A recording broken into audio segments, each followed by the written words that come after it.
ఇప్పుడు మనం చూస్తోంది సాక్షి దినపత్రికలోని ఒక యాడ్. ఇదే సాక్షి పత్రిక తన సాక్షి మీడియాలో పుంకాలుగా డిబేట్లు పెట్టి ప్రైవేట్ స్టీల్ ఫ్యాక్టరీ తీసుకువస్తున్నారు, విశాఖ స్టీల్ ప్లాంట్ ని మూసేయబోతున్నారు, విశాఖ ఉక్కి అన్యాయం జరుగుతూ ఉంది అంటూ ఎన్ని డిబేట్లు పెట్టిందో, ఎంత చిల్లరతరంగా వ్యవహరించిందో మనం చూసాం. అలాంటి సాక్షి దినపత్రికలో ఇవాళ ప్రారంభోత్సవం జరుపుకోబోతున్న ఆర్ఎస్ఎల్ఆర్ మిత్తల్ నిప్పాన్ స్టీల్ ఫ్యాక్టరీ గురించి ఫుల్ పేజీ యాడ్ ఇచ్చింది. అరచేతిని అడ్డుపెట్టి సూర్యకాంతిని ఆపలేరు అన్న నానుడిని నిజం చేస్తూ సాక్షి ఎన్ని అబద్ధ కథనాలు ప్రచారం చేసినా, ఎన్ని అవాస్తవాలను చెప్పి ప్రజల్ని మోసం చేసే ప్రయత్నం చేసినా నిజాన్ని ఒప్పుకోక తప్పలేదు సాక్షి. జగన్మోహన్ రెడ్డి గారి భార్య భారతిరెడ్డి గారు నడిపే సాక్షి దినపత్రికలో ఫుల్ యాడ్ వచ్చింది. ఉత్తరాంధ్ర దిశను మార్చబోతున్న ఆర్ఎస్ఎల్ఆర్ మిత్తల్ నిప్పాన్ స్టీల్ ఫ్యాక్టరీ నేడు శంకుస్థాపన చేసుకోబోతా ఉంది. 5,500 ఎకరాల్లో 1,36,000 కోట్ల రూపాయల పెట్టుబడితో తొలి దశలో 70,000 కోట్ల రూపాయలు పెట్టుబడి పెట్టి 1,00,000 మందికి ప్రత్యక్షంగా పరోక్ష ఉద్యోగాలు కల్పించబోతా ఉంది.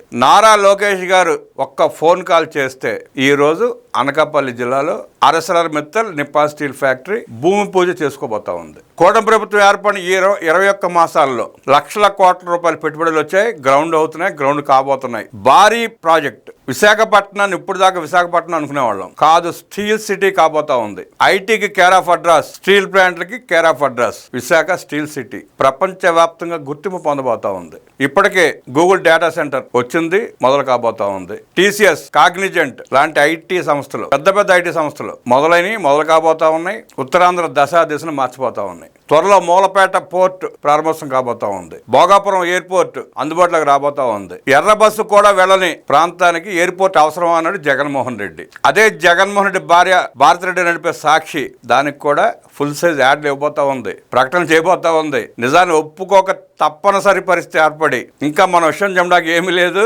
విషం జమ్మే ప్రయత్నం చేస్తే ప్రజలు తిరగబడి తరిమి కొడతారన్న భయంతో వాస్తవాలని ప్రచురించే పరిస్థితికి వచ్చింది సాక్షి. విశాఖ స్టీల్ ప్లాంట్ కి ఆర్ఎస్ఎల్ఆర్ మిత్తల్ నిప్పాన్ స్టీల్ ప్లాంట్ కి ప్రొడక్షన్ లో ఎటువంటి సంబంధం లేదు. 700 రకాలకు పైగా ఉత్పత్తి చేయబోతా ఉంది Arcelor Mittal Nippon steel plant. Visakha steel plant ఉత్పత్తి చేసే ఉత్పత్తులు వేరు, ఇప్పుడు శంకుస్థాపన చేసుకోబోతున్న ఏఎంఎన్ఎస్ ఇండియా ఉత్పత్తి చేసే ఉత్పత్తులు వేరు. సాక్షి యాడ్ లోనే వాళ్ళు ఏం చెప్పారు ఒకసారి చూద్దాం. అవసరమయ్యే దాదాపు 700 రకాలకు పైగా ఉక్కు ఉత్పత్తులు తయారు చేసే అంతర్జాతీయ అగ్రగామి ఉక్కు ఉత్పత్తిదారులు ఆర్ఎస్ఎల్ఆర్ మిత్తల్ మరియు నిప్పాన్ స్టీల్ సంయుక్త భాగస్వామ్య సంస్థ ఏఎంఎన్ఎస్ ఇండియా.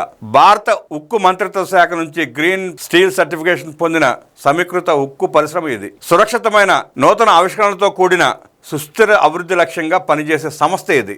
ఈ బృహత్ ప్రాజెక్ట్ తొలి దశ 70,000 కోట్ల రూపాయలకు పైగా పెట్టుబడితో ఎన్నో ప్రత్యేకతలు ఉన్న గ్రీన్ ఫీల్డ్ ప్రాజెక్ట్ ఇది. 8.2 MTPA సామర్థ్యంతో అధునాతన భారతదేశానికి ఉపకరించే నూతన ఉక్కు ఉత్పత్తి, 1,00,000 మందికి పైగా ప్రత్యక్షంగా మరియు పరోక్షంగా ఉపాధి కల్పన. ఈ శంకుస్థాపన మహోత్సవానికి ప్రధాని నరేంద్ర మోదీ గారు, ముఖ్యమంత్రి నారా చంద్రబాబు నాయుడు గారు, ఉప ముఖ్యమంత్రి పవన్ కళ్యాణ్ గారు, మంత్రి నారా లోకేష్ గారు పాల్గొంటున్నారు. ఉత్తరాంధ్ర దిశ మార్చబోతున్న ఈ ప్రాజెక్టు ఆంధ్రప్రదేశ్ ఆర్థిక ఉద్యోగ ఉపాధి రంగాల్లో కూడా చరిత్ర సృష్టించబోతా ఉంది. ఇంతటి గొప్ప ఉక్కు పరిశ్రమ తీసుకొచ్చిన నారా లోకేష్ గారికి అభినందనలు తెలియజేస్తూ ధన్యవాదాలు కూడా తెలియజేస్తున్నాం. కనీసం ఈ వాస్తవాన్ని ప్రకటించిన, గతంలో తాము చేసిన విష ప్రచారాలని, తప్పుడు ప్రచారాలు తప్పని ఒప్పుకుంటూ సాక్షి ఒక ప్రకటన చేస్తే ఇంకా బాగుంటుంది. రాష్ట్ర అభివృద్ధిలో భాగస్వాములు అయితే ఇంకా బాగుంటుంది. పర్యాటకానికి, ఐటీ పరిశ్రమలకి కేర్ ఆఫ్ అడ్రస్ కాబోతున్న ఉత్తరాంధ్ర స్టీల్ సిటీగా అవతరించబోతున్న విశాఖపట్నం ప్రజలకి, ఆ ప్రాంత వాసులకి, రాష్ట్ర ప్రజలకి అభినందనలు, శుభాకాంక్షలు.